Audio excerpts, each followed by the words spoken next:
I'm Dan Poblocki. Happy New Year! You are listening to Our First Fears, a podcast about gateway horror past and present, with artists working in the genre today. I cannot believe it's almost 2025. Yeesh. I love a campfire story. Huddled with friends around a warm halo in the dark, both chuckling and shivering in fear, sharing tales we've heard before and also ones we've made up ourselves. Today's episode felt a bit like that during the recording, when the inimitable horror author Clay McLeod Chapman agreed to chat with me about the legendary 1980 slasher flick Friday the 13th. Clay brought this film to the podcast, and I'm so glad he did because we had some giddy fun exploring shadowy corners of Camp Crystal Lake, which was filmed in New Jersey not far from where I spent my preteen and teen years. The haunted silhouette of Jason Vorhees hung over almost every sleepover party, along with Bloody Mary and the entire catalog of scary stories to tell in the dark. Clay and I get into what makes Jason a modern boogeyman, as well as how Friday the 13th bounces off the ideas in Clay's brand new novel, Wake Up and Open Your Eyes, which comes out next week, January 7th, 2025. If you've got nerves of steel and want a pedal to the floor, unputdownable, wild yawp of a story, you're going to want to pre-order this baby ASAP. Clay McLeod Chapman is the well-loved novelist, podcaster, comics writer, performer, and playwright of many frightening projects, including the recent What Kind of Mother, Ghost Eaters, Whisper Down the Lane, and Wendell and Wild, which he co-wrote with one of my favorite film directors, Henry Selick. If you've ever met Clay or listened to him speak on other podcasts and stages, you know he's kind of a force of nature, so I'm very excited that he agreed to chat with little old me. I think we had some fun. I hope you will too. Now, turn down the lights, turn up the volume, and get ready to explore Our First Fears. Hey there, Clay. How's it going? Oh my God, I am doing so good. I'm really excited to be here. Thank you for having me. Oh, I'm really psyched to talk to you about Friday the 13th, which is the topic that you brought to the table today, as well as to talk to you about your new book, Wake Up and Open Your Eyes. Oh It's boy, oh dear. it's really kind of funny to see you and always connect with you, knowing how charming and cheery you can be, and also knowing what just came out of your head and will be in readers' hands very shortly. God, in readers' recycling bins all across the country. No. No way. This book, I'm going to let you talk a little bit about it in a few minutes, but like this book, I'd swear to you, shredded my nerves. Oh God. Probably so hard I actually threw my Yeah. back out. Why didn't you cancel the interview? Why are we still here? Like, why are you even talking to me anymore? I thought it was great. I thought it was Okay. great, and I think it's important. It's an important thing to talk about. And the story that you have come up with it's so dark and disturbing, but so necessary and right on track with where my brain has been lately. So, Yeah, it is. It's a little terrifying how I don't know. I mean, the timing for the release of this book could not be better, and I am so sad that that is the case. absolutely agree. It is uncanny what you have done, Oh, and it Jesus. kind of makes me question reality, my own Yeah. sanity, all of that good stuff that horror can do, you know. Yeah. So, to sort of get into this, usually start with two questions. First one being, could you, Clay, tell us about yourself, your work, and your relationship to the horror genre? Absolutely. Hi, my name's Clay, and I have been very, very fortunate to kind of eke out a pretty humble existence, just telling spooky stories. I get to write adult horror novels and comic books, and occasionally dip into kind of younger reading, like some middle grade. I'll have a YA book coming out next year, which I'm really excited about. That's awesome. Um, and then, film and TV stuff when it ever kind of percolates, and podcasts, and like I basically I'm saying like I'm a master of none of all these different mediums. And yeah, that's kind of what gets me here to talk to you. Sweet. Well, that's a great intro. Thank you. And the second question I ask all the guests is, can you tell us about the first time you recall ever feeling frightened? I don't know if it's the first time, but I definitely I remember having a dream, and it was a reoccurring dream where I grew up in Virginia, and in the dream I would be visiting my grandparents' house, and we are driving up the road to their house. But before we get to their house, there is like a house down the road, and that house, it's a real house. It's like a house that in fact exists within on their street. And for some reason, I assigned that house to be the spooky house, the scary house. And in my dream, I need to use the bathroom because I can't make it to my grandparents' place. So the only choice is to stop at this house and use the bathroom there. And as soon as I go into the house, there are nothing but the heads of like statues, like almost Greek, like marble statue heads. They look like Mm-hmm. Greek gods, or like, I don't know, David, or like they're just like Yeah. marble busts, like just the heads, and they're not moving. But I have to get through them to go to the bathroom. And every like as I'm like making my way through the bathroom to the bathroom, they start to like hobble. Like they're like just hobbling No, heads no. following after me. Not malevolent, like they're no fangs, they're no claws, like it's just like it's quite literally just the heads of these statues just going boop boop boop boop boop boop, and like chasing me through this house. I had to have had that dream, at least 3 or 4 times, because I just constantly remember the heads, the statue heads. Do you have any idea where that sort of could have come from? Like a fear of statue heads? I don't. I honestly, I do not know. Like I mean, maybe there was like something I saw or something I watched or something. Like I don't know what the root cause or like the seed of it, but I distinctly remember, got to go to the bathroom. It's going to be this particular house, and there are a bunch of heads, and that's it. And like they waddle. They're like waddling heads, like not malevolent. Like I mean, I was young. It I kind had to be like, It makes me think of the busts from the Disney ride Haunted Mansion. I did. Well, I rode that at some point, but I don't know if I rode it before having the dreams. But totally, absolutely.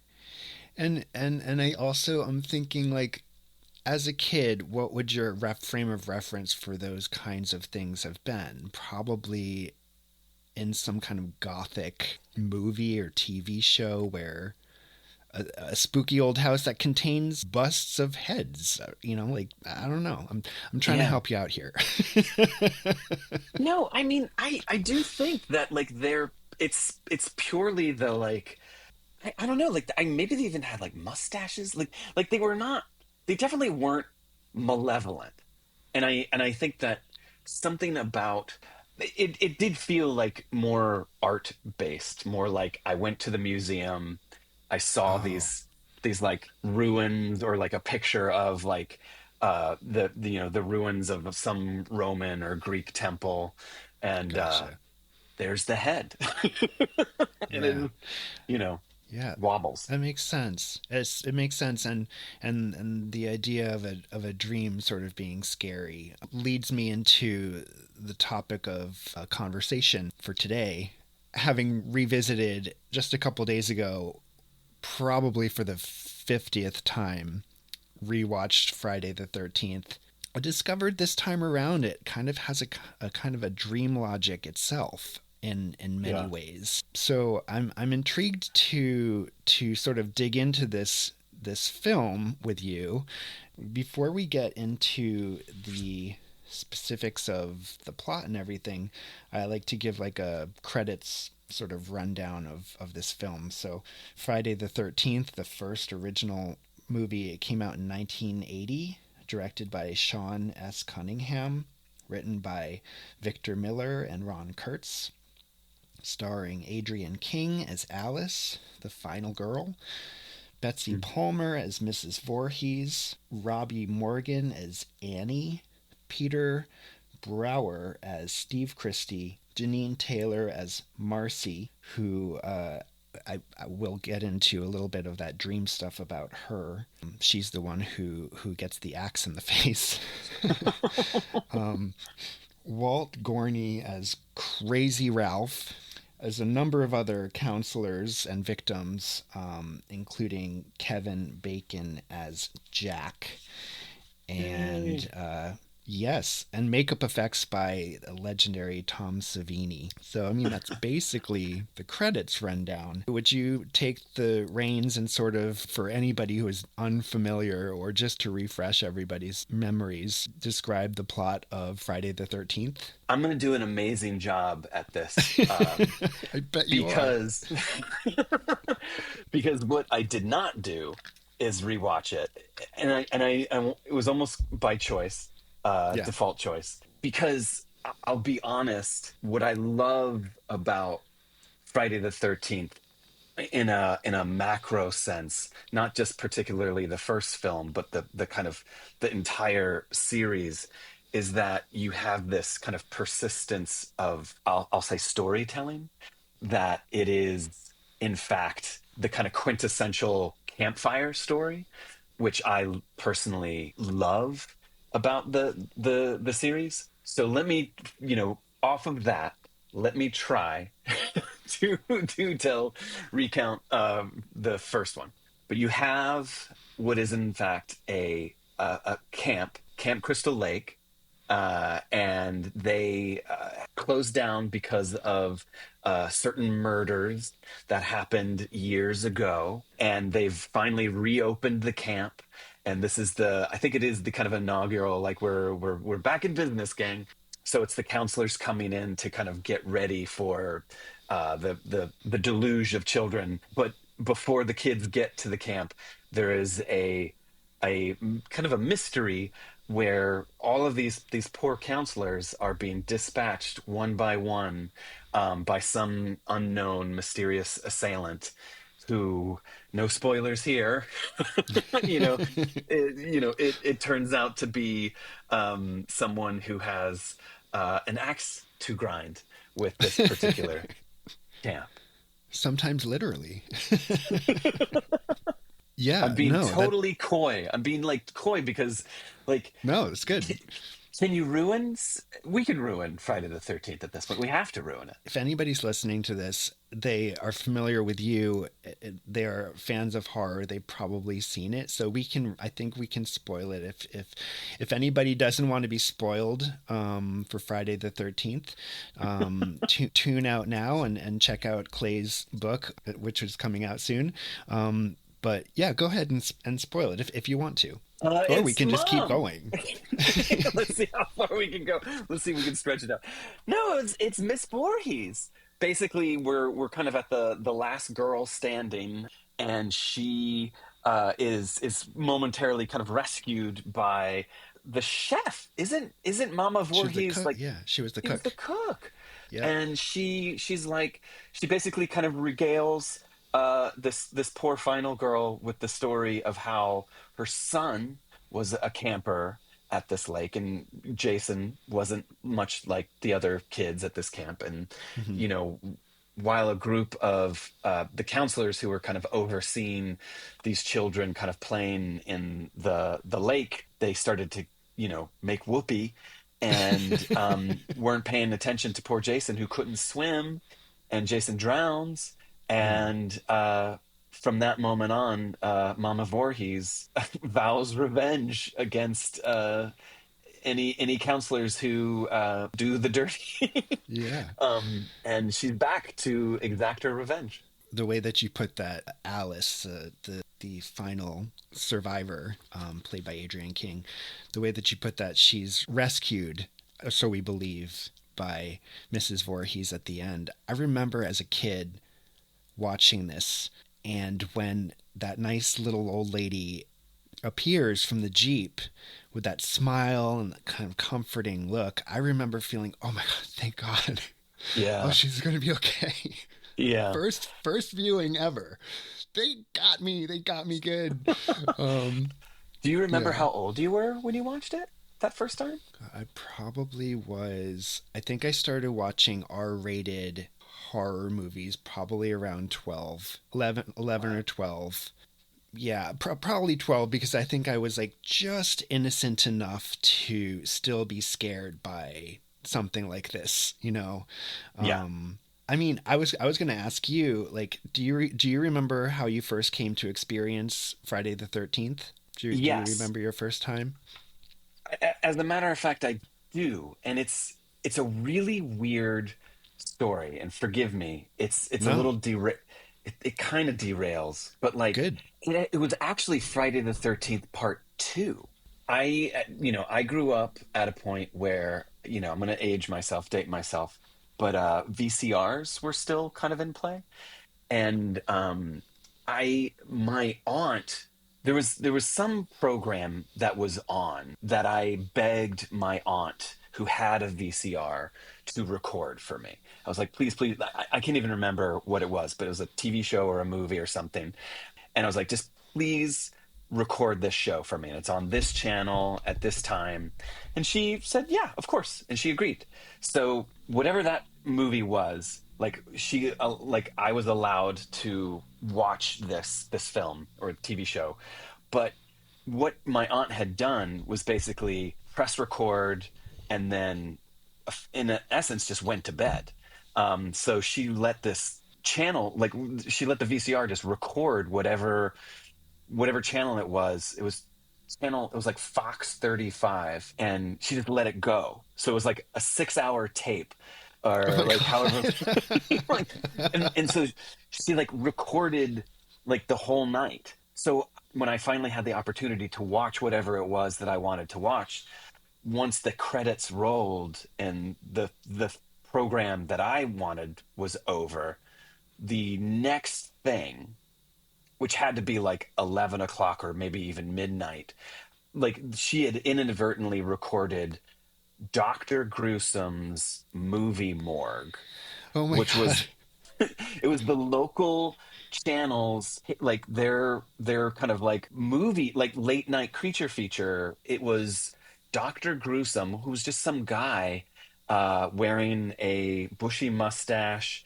like a white fright wig and a white lab coat, and his henchman, his kind of Igor, whose name was Skeeter. Dr. Gruesome and Skeeter are just kind of playing whatever films they want, and it was usually like a double feature. But on this particular night, on this particular recording that I had, it had Friday the 13th Part 2. Oh, part two. Okay. Yeah. And it was, now I'm remembering actually, it wasn't so much that it recorded the entire thing, but it quite literally recorded only the first 30 seconds of Friday the 13th Part 2. And the way that Friday the 13th Part 2 starts is it's a street, it's at Hmm. night. Someone is like singing, like I think it's like a child is singing the Itsy Bitsy Spider, and then a man's boot just like smacks down onto the street, and it's like it's wet pavement, it's been raining, and I think the boot like stomps into a puddle like from out of frame. That was so jarring to me as a like as a little kid, like watching whatever this was, that I was like, oh my God, what is this? And that's all it was. It was literally Jason's boot coming into frame and like stomping on a puddle to the tune of Itsy Bitsy Spider. Oh, Um, wow. yeah. So I needed more. And then that led me to the first Friday the 13th, which is totally independent of Jason for the Yeah. most part, for 99.9% of it. I can't remember exactly the age. It had to be far too early, too young. But it was definitely at a point where I had a mission, and the mission was find out more. So, yeah, I would probably say, like, safely say, like, fifth grade, maybe like Oh, 10 or 11. yeah. Now that's pretty young. That's pretty young for this, I think, and explains a lot, Clay. I Explains a mean, lot. yeah, right? Like, I don't know. Here's the thing. Like, I went to in the fifth grade, like the summer between fifth and sixth grade, we had a 4-H camp, and it was my first overnight camp experience. And Hmm. like, this is like one of those kind of fundamental kind of benchmark moments where, like, I remember going to this camp. I remember being in the cabins. I remember the counselors. It was a very kind of chaste affair. This was the 80s, so it was very, um, for us, like, I was completely kind of like oblivious to anything that any adult or any teen counselor was up to. Um, Innocence. Innocence, totally.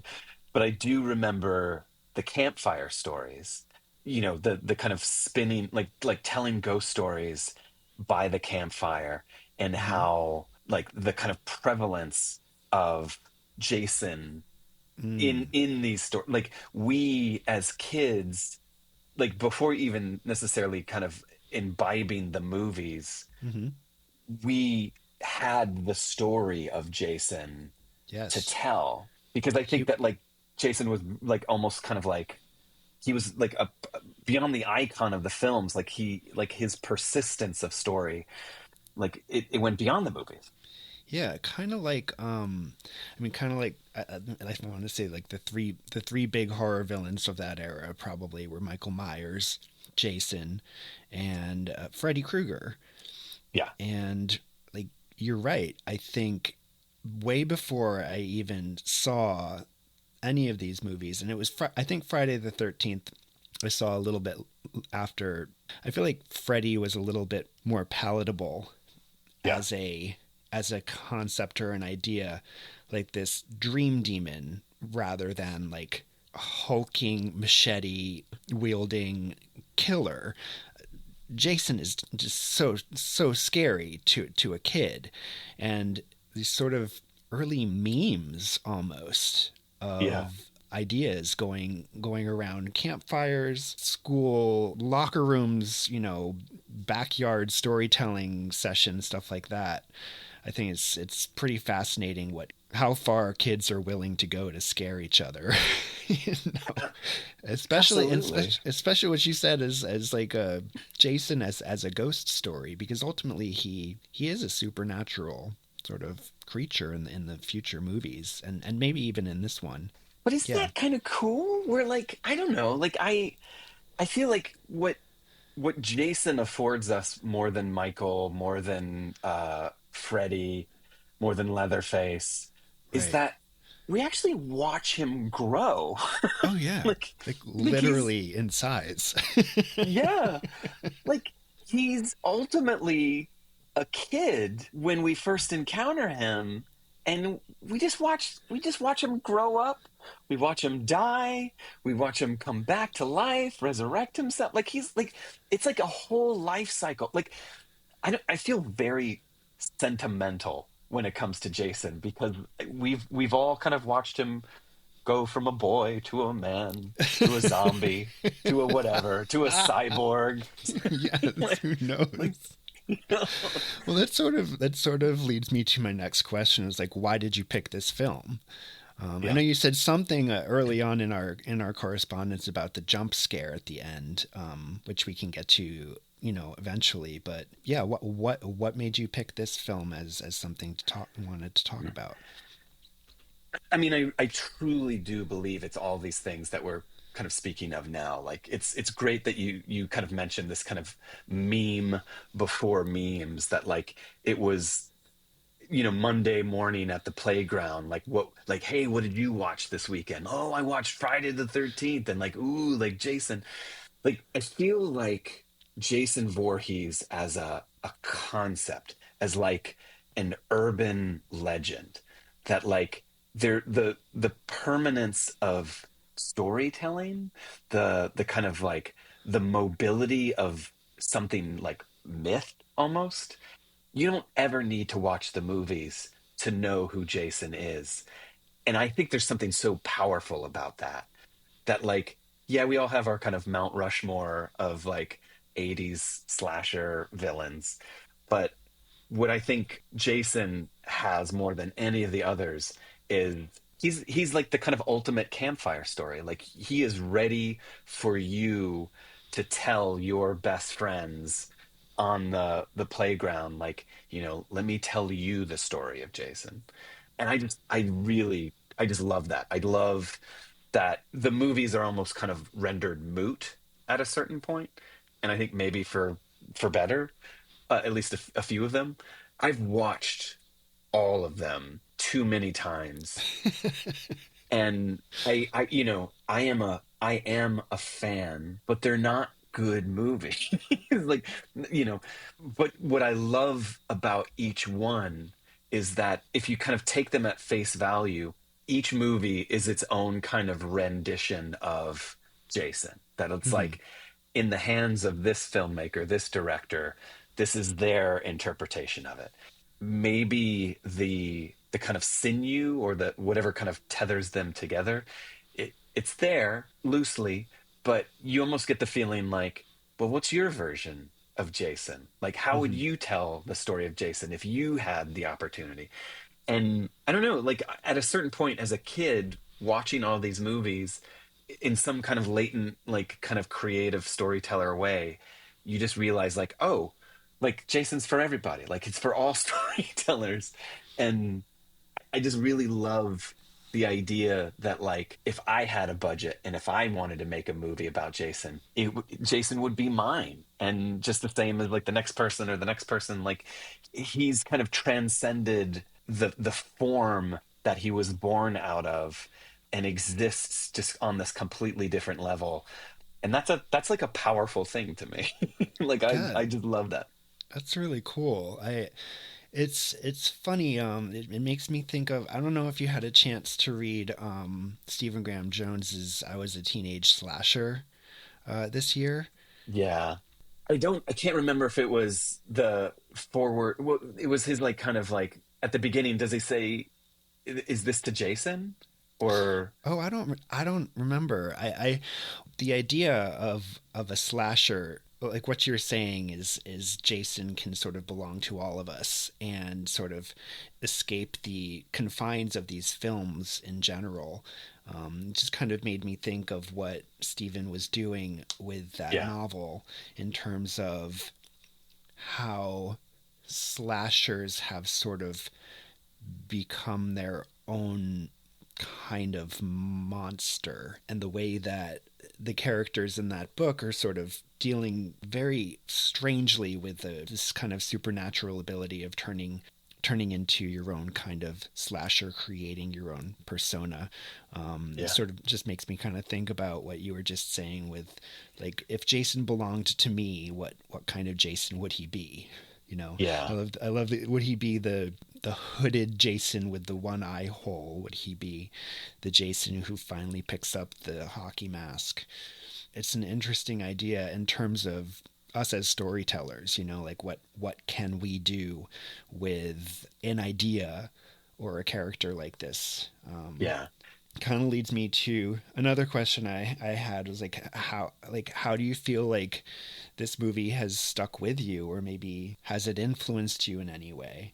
Yeah, I mean, it's funny because to me, the violence of these movies, the kind of gratuitous and garishness of these movies, like I actually don't care about the kills at all. Like I never remember any of the characters. The kind of wholesale slaughter of these high school students just means very little to me.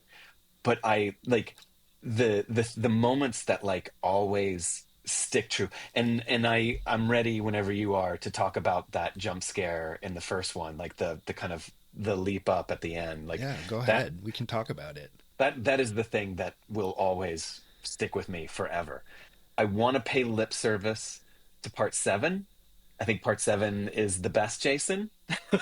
Is that the one with the Yes, psychic yes. girl? Okay. Yeah, that was the one where like clearly the filmmakers like had care in mind for the kind of design of Jason. I love part 2 and part 4.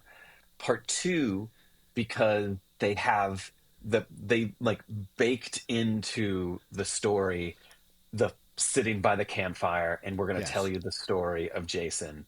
And Yes. oh, I love it. I love it. I love it. Love it. Also, And also, Amy Steele as a final girl is one of my yes. favorites, and how she beats him at the end is so clever. Like Yeah. putting on his mother's sweater and Ugh. pretending to be Mrs. Voorhees. Uh, It's. I mean, I know you say the movies aren't good, but like that's a pretty epic way to yeah. defeat a slasher villain. Yeah. I mean, I will defend 1, 2, 4, and 6. Like 6 is amazing. those are those are great movies. Like those are Yes. movies that like 3 5 no. No. Uh 7 I applaud and genuinely love, but I don't think it's a great movie. 8 no, 9 no, 10 no. Yeah. Yeah. But So there's a handful in there that are actually like doing something really interesting. The sixth one yeah. is pure comedy. They lean into it. There's the shot of the kid in bed in the camp holding clutching the book No Exit to their chest like as they're sleeping. Yeah. I Brilliant mean, commentary. it's such a beautiful.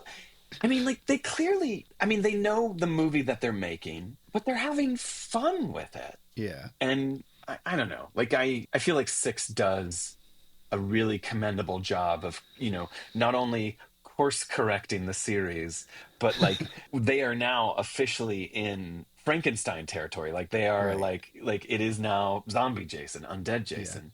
I don't know. Like it's a very novel idea. But for part 1, I mean, you mentioned having that moment with like, oh, we're safe once Miss Voorhees kind of pulls up in the Jeep and, helps out Alice. Is it Alice? Yeah. Yeah. Yeah. When we get to the end and she's at the lake and it's the morning after and she's drifting along in the canoe and the water is crystal, like it's just so serene. I got seduced by the music. I Mm-hmm. was lured away, and that inevitable kind of pop up of young Jason Voorhees was. I mean that I mean that has seared into my subconscious for ever. Like ever since that first viewing, and Yeah. I understand Carrie, the Yep. movie version of Carrie did it, and I know that there have been kind of versions of the kind of that little button at the end, but this was my first.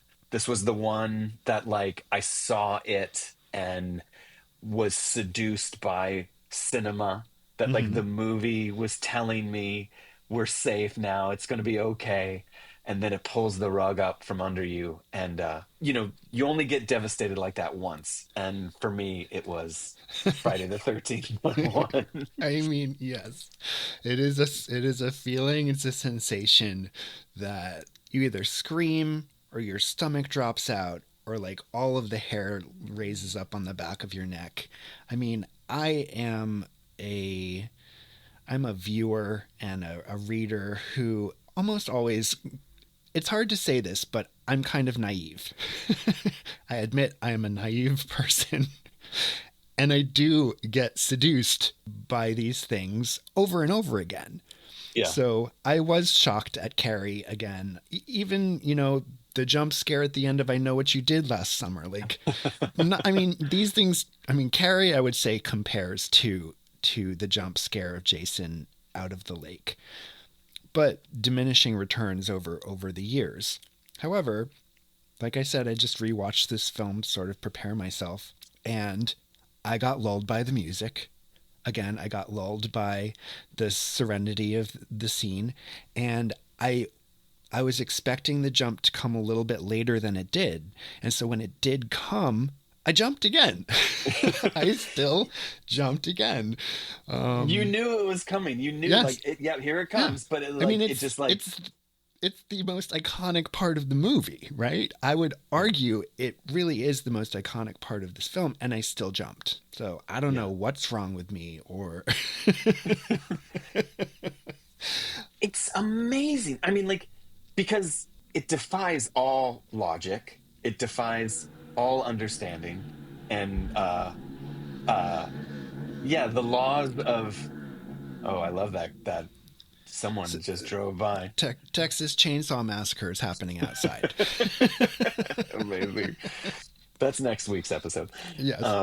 But if you kind of think about it or wrap your head around it, and it like the moment bears no scrutiny, I love that it makes you kind of recalibrate your understanding of what you've seen. And in the sense that, like, yeah, they kind of have that throwaway where she like wakes up in the hospital and she's like, but the boy, and they're like, well, we didn't find any boy. Jason's been dead for years now. Like, and knowing that they've kind of programmed a, okay, that really didn't happen. Like I want to believe that it was real.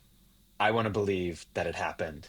And even more kind of like unnerving for me is that after Alice is like, well, then he must still be out there. Mm-hmm. And then like the scene kind of like there's a crossfade to back to the lake, and it's just so still. And as the kid, I just remember watching that shot, that long drawn out shot of the lake. No, I don't think there's a canoe anymore. I think it's just the water. I remember like leaning in and being like, where is he? Where is he? Like I was like looking for Jason, and like I feel like like just this was not something that the movie did, but I think just like Mother Nature, like there was like a little bubble, like an Mm-hmm. air bubble, like Yep. blips up, Yep. and you're just like, Couple of there them. he is, there he is, and like maybe that was I kind of highly doubt that that was like on purpose, but like in my mind I'm like, there, that's what it is. Like I see it, and you're like poring over the frame, like waiting for something, looking for something, searching for something. I don't know, I just love that, like that movie makes you do that. Yeah, it makes me think of like the way you're describing it makes me think of the very final shots of the first Halloween movie after Michael disappears and John Carpenter is showing clips from around the neighborhood. Is he here? Is he there? It's just like houses, yards, empty yards at night, and Yeah. it has you looking closer and waiting, and then the credits roll. It seems really purposeful, and I wonder if Sean S. Cunningham as a director, had a bunch of footage of that calm lake, but chose the moment where those little blips of air pockets came up from below and was like, that's the one I want. It leads me to another question, thinking about certain moments of the film that feel sort of anachronistic. Logic does not sort of add up. And it makes me wonder, was Sean S. Cunningham doing something deeper than what we were seeing, or am I, in rewatching it, trying to give him more credit than he deserves?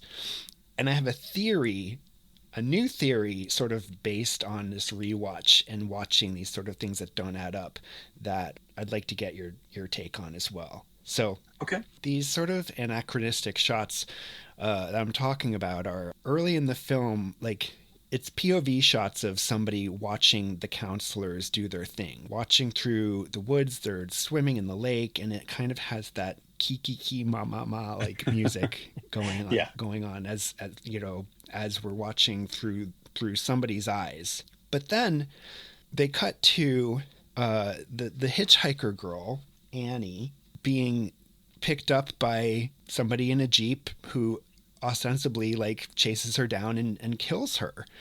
But I'm like, so then who is in the woods? Who's watching? It sets up this sort of strange dreamlike quality to the film that I don't know if that was just continuity errors or if that was something more intentional. It also leads to the character of Marcy, who gets the axe in the face later. She describes a moment where she has a dream of rain pouring down, and then it turns to blood and the shower, and she's like, I call it my shower dream. And so she's talking about dreams, and then, which I never listened to that dialogue before. It just didn't seem important. But this time around, like, she ends up in the showers where she gets killed by Oh an man. axe with the blood and the water and all that stuff. And so I'm like, is he actually playing with something more here? And that anachronism, like the shots of the repeated shots of somebody in the woods watching the counselors as somebody else is stalking them through the woods and killing them, it makes me think like this might be more of a ghost story than we originally thought. And it also made me think like, what if, well, before I say that, there's also one more scene where one of the characters is following a child's crying voice in the woods, right? It's very much a child calling out, help me, help me. And this is the girl who gets caught in the lights on the archery range Yeah. before she's taken down. So there's this element of like, are there two killers here? Is Jason actually helping his mom take these people down? It's something I never considered before. Is Jason a ghost, a killer ghost as a kid? And is that only revealed in that final jump reveal? What do you think about that theory? Because I just came up with that. And I'm not sure it adds up completely, but there's something it's a possibility that Jason is actually a killer in this Yeah. first movie. I feel like I could go as far as to question the kind of point of view, the POV shots. You Yeah. know, certain angles or certain shots seem to kind of lend themselves to whoever that perspective is. I think at first blush you think of Miss Voorhees, like once you know the secret, the reveal that it's always Miss Voorhees. But I do like, with Annie, the first kill with the, the hitchhiker getting picked up and kind of chased through the woods, like it has to be someone that, will let you let your guard down and like, oh, and then there's the head counselor who's like, oh, I didn't see you there, and then he gets like stabbed in the, Yeah. the stomach. And Those were definitely Mrs. Voorhees. yes. But then there's Kevin Bacon's murder, and we never see who's hiding under the bed, as well Yeah. as the first guy who's on the top bunk, who like who was taken out earlier. Like we don't see who kills them. We don't see who kills the girl in the shooting range either. It's like you hear a little kid's voice crying, and then she's Yeah. just gone. I feel like Yeah. it could be both of them. I do like the idea of little Jason watching mom from the woods. I don't know if I could go as far as to say that he's like contributing to the murders, but Hmm. like observing, like watching. And that there's, because there's something to be said about inheriting the mantle, that like up until he sees mom's decapitation, like he's more of a passive observer. He's either shy or, in some sort of kind of state that doesn't either allow him to, or he's too afraid to kind of engage. So he's Hmm. always in the woods looking behind a tree, or he's always kind of on the other side of the lake or in the water. But Miss Voorhees, Mama Voorhees, is the one who's like very much the kind of proactive, like even when we're in her POV, she's very hands-on with Yeah. her with her perspective. She was the cook, and that's probably not an easy job. She needs to get the job done. This is a woman who knows how to get the job done. Darn tootin', darn tootin'. You got to feed those kids. Well, listen, I don't know how much more time you have to give me, but I want to talk some about your book. Can we get into a little bit of that and sort of try and tie some of these themes together? Sure. Is If that you can okay? do it, like, let's Yeah. try. So your new book coming out, what's the date it's coming? January 6th? Can you Is it imagine? January 6th? No, No. it's January 7th. January 7th. So January 7th. Okay, so yeah. that makes it better. Everything's fine now. So it's called Wake Up and Open Your Eyes. Do you want to tell listeners a description of what to expect? Yeah. Well, I don't know. I'm going to be coy. I don't know if Okay. I can ever tell anyone what to expect other Sure. than to be careful. Well, Um, I can tell listeners what to expect. okay. Nerve shredding.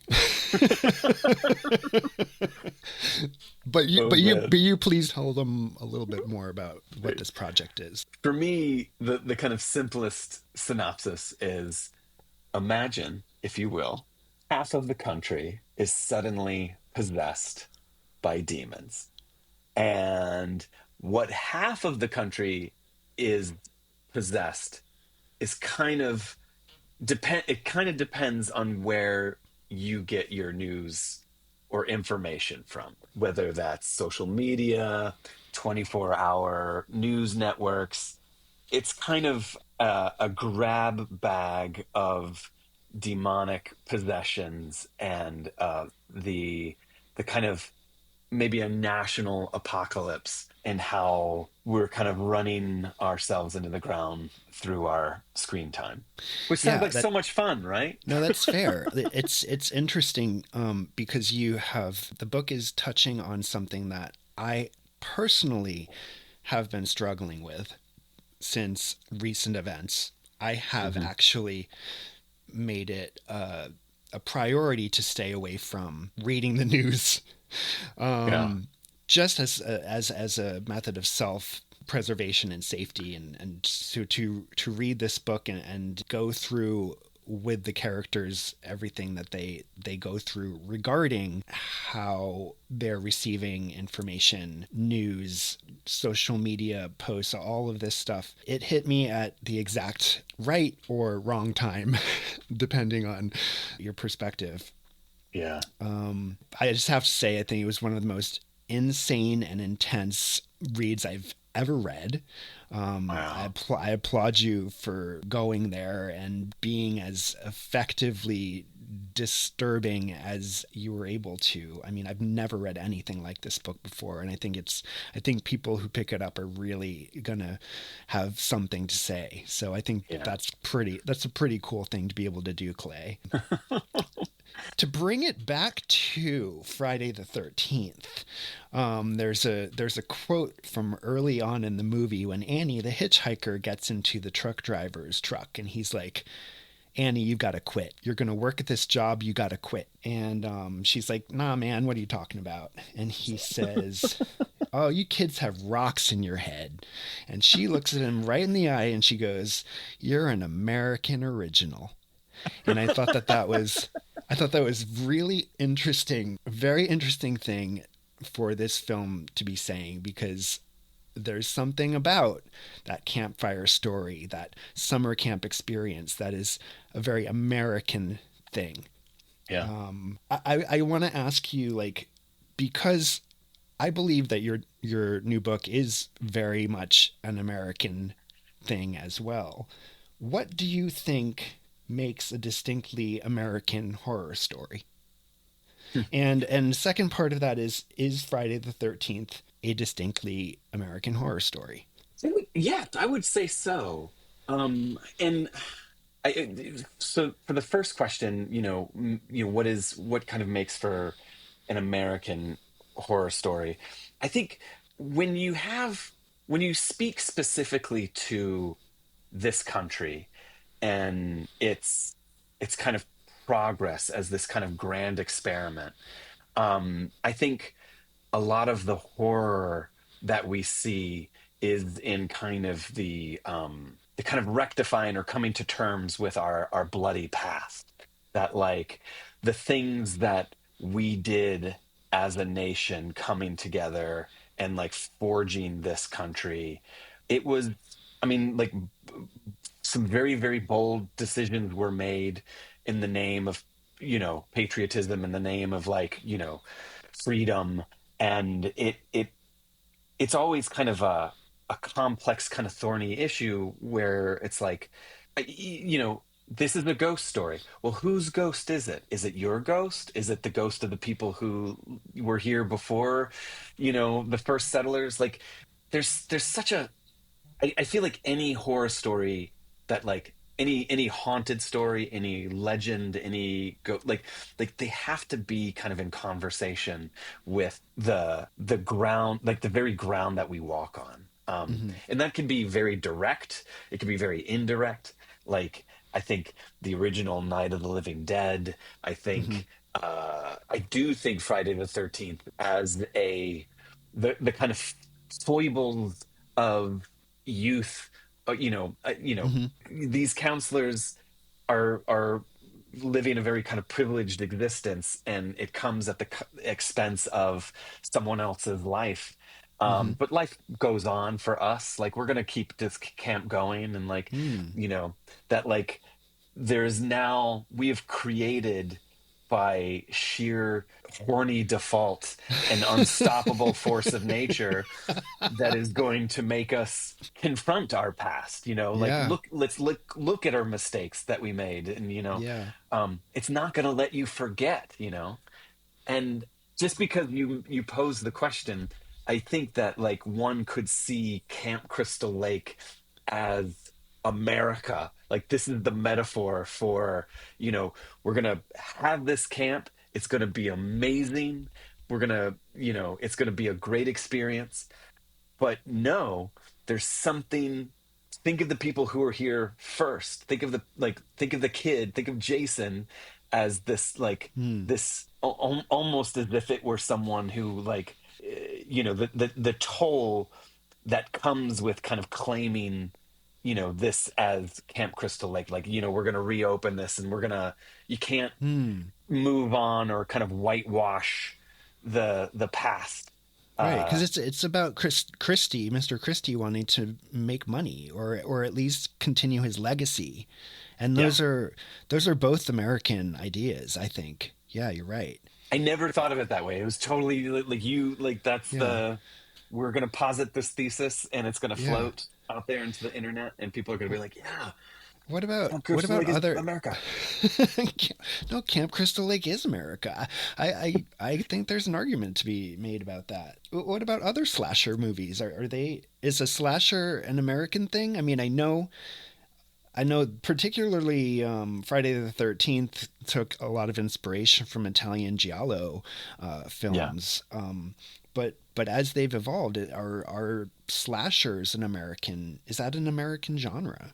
I mean, God, there's no way that if you had Stephen Graham Jones here, he would speak to this with some kind of sense of authority. I mean, I do think that the Giallos were there first, and I think that much like the French Revolution was inspired by the American Revolution, like maybe one was inspired by the other, which then kind of inspired a whole other generation. Like I think it started elsewhere with the Italians for sure, and then Americans took it, maybe As is bastardized it, such an American thing to do. and they franchised it. They turned it into the McDonald's and the Burger King of horror, and we eat that shit up. Yum yum yum yum yum. And yeah, Exactly. No, I think it's a good answer. I think before we wrap things up, I have one more question to ask you, and it's really about sort of craft, yeah, and storytelling, and the nature of being an author and the author of speculative fiction, and particularly this book that you wrote. And it's about writing violence. The thinking about Friday the 13th is a whole different kind of genre of violence than what readers will experience in your new book. How does an author, how do you protect yourself from I guess the intensity and the going there-ness of creating a novel length work in which almost every page is so incredibly fraught Yeah. with violence. How did you do that? How did you get through it? Yeah. I don't know if I got through it. I think I might still be stuck. I mean, I honest like I don't know how I could say this without sounding silly, but like I don't really set out to write violence. Like I like for me the violence is kind of secondary or incidental. And I acknowledge that Wake Up and Open Your Eyes in particular is an extremely violent and vulgar book. And I the intent was, I mean, I'll be honest and I'll say I watched like so much video of the January 6 riots Mm-hmm. and like really kind of being affected by that, the kind of sheer unstoppable force that it was, and how unnerving to know that these are people, that this is what's happening is these are human beings, like, and like I I don't think I've ever watched something recently quite like that, and it really was affecting. And I think I just took that, and I think with writing there's a certain element of catharsis. I think there's a Mm-hmm. certain element of release and just kind of getting it out on the page. Yeah. And for me, getting through it is honestly just getting it out, like getting it onto the page and letting it exist there instead of here, Oh, in for inside. sure. Yeah, It makes a lot of sense to hear you say that because Wake Up and Open Your Eyes does feel like such a.